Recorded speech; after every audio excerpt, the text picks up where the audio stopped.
ఈ వీడియోలో చేసేది చివరి వరకు చూడండి, మీకైతే చాలా యూస్ఫుల్ అవుతుంది అనమాట. నేను పుదీనా నిలవ పచ్చడి అయితే చేయబోతున్నాను. ఇది ఎంతో కమ్మగా ఉంటుంది. పిల్లలు కొంతమంది పెరుగు ఇష్టపడరు కదా, వాళ్ళకైతే పెరుగులో నంచుకోవడానికి ఈ పచ్చడి పెట్టారంటే పెరుగును కూడా చాలా ఇష్టపడతారు. కొత్తిమీరకి ఆల్రెడీ మంచి వాసన వస్తూ ఉంటుంది కదా, చాలా కమ్మగా అనిపిస్తుంది. కూరలో వేసినా కూడా మనకి విడిగా తిన్నా కూడా చాలా టేస్టీగా ఉంటుంది. మళ్ళీ ఆకులకి కారము, చింతపండు, ఇంకా ఆవపిండి అవన్నీ చేర్చేసరికి కమ్మని వాసన వస్తుంది. తాలింపు పెట్టుకుని తింటుంటే ఇంకా మేకడ పెరుగు అన్నంలో పెట్టుకుని ఇది ముద్దగా తింటుంటే ఉంటుంది. ఆహా, కూర అయిపోగానే వేస్తాం కదా లాస్ట్ లో, కానీ పచ్చళ్ళలో మాత్రం ఫస్ట్ ఫ్రై చేయవచ్చు. అంత కమ్మగా ఉంటుంది, నోటికి చాలా బాగుంటుంది. మీరు కూడా ఇంట్లో తప్పకుండా ట్రై చేయండి. వాటి చేసే విధానం చిన్న కట్టలు ఎలా ఉన్నాయో వాటి బట్టి ముందు కడుక్కుంటారు, తర్వాత కట్ చేసిన తర్వాత కడుగుతారు అన్నది మీరే చూసుకుని చేసుకోండి. నేనైతే వాటి కింద బాగా మట్టి ఇసుక ఉంది కాబట్టి నేను ఆగిపోయాను. ముందే సిజర్ తో కట్ చేసేసుకుంటున్నా. మీరు చాలా లేతగా కూడా ఉంది, అందుకని నేను వాటి కాడలతో సహా కట్ చేసుకున్నాను. పచ్చడి కాబట్టి మనం మిక్సీ వేసుకుంటాం కాబట్టి ఏం పర్వాలేదు, కాడలతో సహా కూడా పచ్చడి చేసుకోవచ్చు. కుదురుగా ఉంటేనేమో మిక్సీ వేసినప్పుడు కూడా అవి ఎంత ఏపినా కూడా మిక్సీ వేసుకున్నప్పుడు పీసు పీసుగా ఉంటుంది. ఇవైతే చాలా లేతగా ఉన్నాయి కదా, మనం మిక్సీ వేయంగానే కలిసిపోయి మెత్తగపోతుంది. చూస్తున్నారు కదా, మొత్తం కొత్తిమీర అయితే కట్ చేసుకోవడం అయిపోయింది.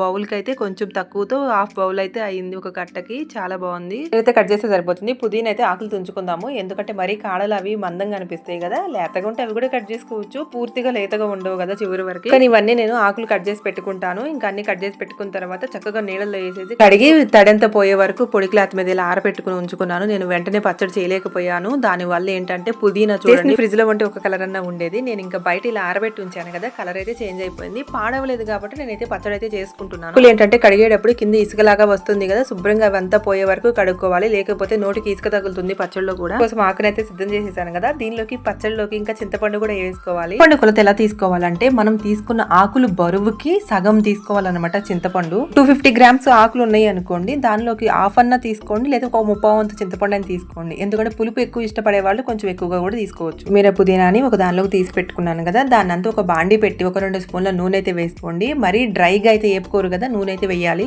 ఏం గోంగూర పచ్చడి లాగా అనమాట. ఇవి కాడలతో సహా మగ్గిపోయి చూసారు కదా, వీటన్నిటిని నూనె వేసుకుని ఆ నూనెలో చక్కగా మనం అటు ఇటుకు తిప్పుకుంటూ ఫ్రై చేసేసుకోవాలి. వేపుకునేటప్పుడు వచ్చే వాటిల్లో నుంచి వచ్చే నీటి చెమ్మంతా కూడా పోయేంత వరకు చక్కగా ఏపుకుని పక్కగా తీసి పెట్టుకోవాలి, చల్లారిపోయే వరకు. లోకి కొత్తిమీర అయితే చల్లారుతుంటుంది. నేను చింతపండుని అయితే ఎక్కువగానే ఉడకబెట్టుకుని దానిలో గుజ్జంతా తీసుకుంటున్నాను, ఎందుకంటే తీసి కొంచెం ఫ్రిడ్జ్ లో నేను స్టోర్ చేసుకుంటాను. ఉన్న పీసులు గానీ ఆ పెక్కలు గానీ అన్ని పడుతూ ఉంటాయి కదా, పద్దాక వాటిని క్లీన్ చేసి పెట్టుకునే కన్నా ఒక్కసారి ఎందుకు చేయాలనిపించింది అంటే పులిహోర చేశాను కదా, దానికే చాలా టైం తినేసింది. ఇంకా దీనిలో కూడా వేయాలంటే ఇవంతా క్లీన్ చేసేసరికి చాలా టైం పడుతుంది.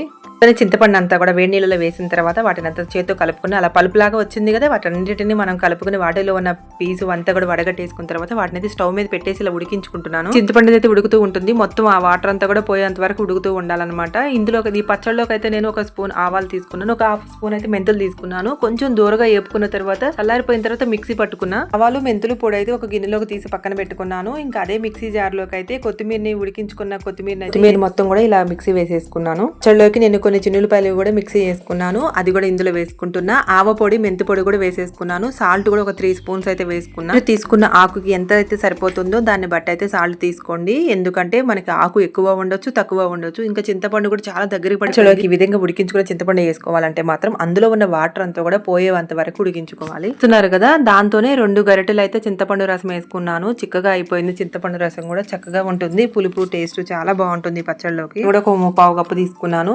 వేసుకున్న అన్ని కూడా చక్కగా గరిటెతోనో చేత్తోనో, చల్లారిపోయి వేడిగా లేకపోతే చేత్తో కలుపుకోండి, చల్లారకుండా వేడిగా ఉందంటే గరిటె పెట్టి కలుపుకోండి. ఇందులోకి మనం కచ్చపచ్చగా వేసుకున్న చిన్నులపాయ కూడా వేసుకున్నాం కదా, టేస్ట్ చాలా బాగుంటుంది. ఈ స్టేజ్ లో టేస్ట్ చూసుకోండి, సాల్ట్ సరిపోకపోతే వేసుకుని అడ్జస్ట్ చేసుకోండి. ఉన్నప్పుడు కూడా టేస్ట్ బాగానే ఉంటుంది. తాలింపు పెట్టుకుంటే ఇంకా బాగుంటుంది కదా, అందుకని నేనైతే తాలింపు కోసం అయితే మరీ ఎక్కువ ఆయిలే పడుతుంది, కాదు ఆయిల్ ఎక్కువ వేసుకోవటం లేదు. అలా కూడా టేస్ట్ బాగుంది కాబట్టి కొంచెం నూనె వేసుకుని తాలింపుకి ఇవన్నీ వేసుకున్నా. ఉల్లిపాయలు గానీ ఇంకా పచ్చిశనగపప్పు గానీ అవన్నీ కూడా పచ్చళ్ళలో నోటికి తగులుతుంటే చాలా టేస్టీగా ఉంటాయి. అందుకని ఇవన్నీ కూడా మీరు కూడా వేసుకుని తాలింపు అయితే పెట్టుకోండి. మొత్తం కలిపిన తర్వాత అయితే అన్నంతో పాటు తింటుంటే కమ్మగా ఉంటుంది. పచ్చడి అనగానే వేరుశనగ నూనె గానీ పప్పు నూనె గానీ టేస్ట్ చాలా బాగుంటుంది. ఇంకా పచ్చడి టేస్ట్ ఇంకా రెట్టింపు అవుతుంది. ఆ స్మెల్ అయితే చాలా బాగుంది. తాలింపుకి అయితే 100 గ్రాముల నూనె అయితే పడుతుంది. ఇంకా ఆ నూనె అంతా కూడా తాలింపులో పెట్టుకుంటే టేస్ట్ అద్రిపోతుంది. ఇప్పటికే చాలా బాగుంది. ఇంకా నేను అందుకని నూనె అయితే తగ్గించేసుకున్నాను. వీడియో కోసం అని చెప్పి కలర్ఫుల్ గా కనిపించాలి మీ అందరికీ అని చెప్పేసి నూనె వేయొచ్చు కానీ నేను వేసుకోలేదు, ఎందుకంటే ఇలా కూడా చాలా బాగుంది. ఇంకా నెయ్యి వేసుకున్నాను, కొంచెం అన్నం పెట్టుకున్నాను. ఇంకా కలుపుకొని తినేద్దాము, టేస్ట్ ఎలా ఉందో చూసేద్దాం. ఒకటి ఈ పచ్చడిలో నెయ్యి కూడా అవసరం లేదు, ఎందుకంటే నెయ్యి లేకుండా కూడా బాగుంది. నెయ్యి వేసుకుంటున్నాను, టేస్ట్ ఎలా ఉంటుందని. నెయ్యి లేకపోతేనే బాగుండిద్ది అనిపించింది ఈ పచ్చడికి. రొటీన్ గా తినే పచ్చళ్ళే కాకుండా ఇంకా నిలవ పచ్చడి కూడా మేము తినటం లేదు, ఇప్పుడు మాకు సరిపడట్లేదు అనుకునే వాళ్ళు కూడా ఈ పచ్చళ్ళు అయితే చేసుకోవచ్చు. కారం తక్కువగా వేసుకోవచ్చు. వయసు వాళ్ళకి ఏంటంటే అంటే పచ్చళ్ళు మేము మానేసాము తినము మాకు సరిపడట్లేదు అనుకునే వాళ్ళు కూడా ఈ పచ్చళ్ళు అయితే వాటి వల్ల ఏం ప్రాబ్లమ్స్ ఉండవు అనమాట. కమ్మగా చేసుకుని తినొచ్చు, కమ్మగా టేస్ట్. వేరే పుదీనా మనకి